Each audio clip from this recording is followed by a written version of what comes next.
Mga boss idol, magandang araw sa inyo. Panibagong araw na may panibagong video na naman ang ating tatalakayin ngayon. Tara na at pag-usapan natin ang naging mensahe ni Rudy Gobert kay Draymond Green at ang balitang trade ni Zach LaVine papunta sa Los Angeles Lakers. Pero bago nga natin yan umpisahan, introhan muna natin to.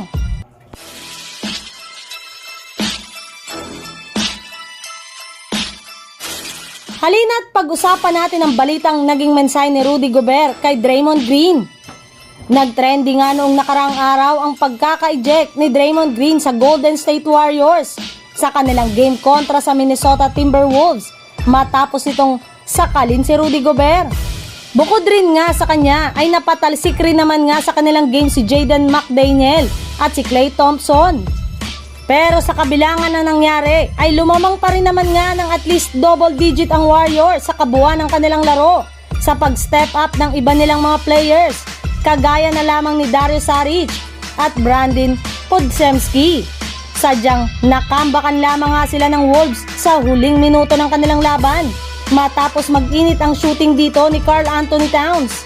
Kaya sa uli ay nakuha pa rin naman nga ng Minnesota Timberwolves ang panalo sa score na 104-101 na siyang rason bakit umangat sa 8 wins at 2 losses ang kanilang record sa standing ng Western Conference. At kasabay nga niyan mga boss idol ng pagkapanalo ng Wolves ay nagbigay na rin naman nga ng mensahe ang kanilang center na si Rudy Gobert patungkol sa ginawang pananakal sa kanya ni Draymond Green. Ayon nga sa naging pahayag nito sa harap ng media, sinabi nga nito na sa tuwing wala nga daw si Stephen Curry sa lineup ng Warriors, ay ayaw rin naman nga daw po ni Draymond Green na maglaro kaya ginawa nga ni Green ang lahat ng kanyang makakaya upang ma-eject sa kanilang laban. Sa ibang balita naman, patungkol sa trade ni Zach LaVine papunta sa Los Angeles Lakers. Dahil nga sa maagang pagkakabagsak ng Chicago Bulls sa standing ng Eastern Conference, ay marami na naman nga sa kanilang mga fans ang nagsisimula na namang magalit sa kanilang kupunan. Lalo pat malinaw na nga po ngayon na hindi talaga magiging epektibo ang kanilang kasalukuyang lineup. Kaya kailangan na nga daw pong tanggapin ng front office ng Bulls na panahon na nga daw po para buwagin na ang kanilang kupunan.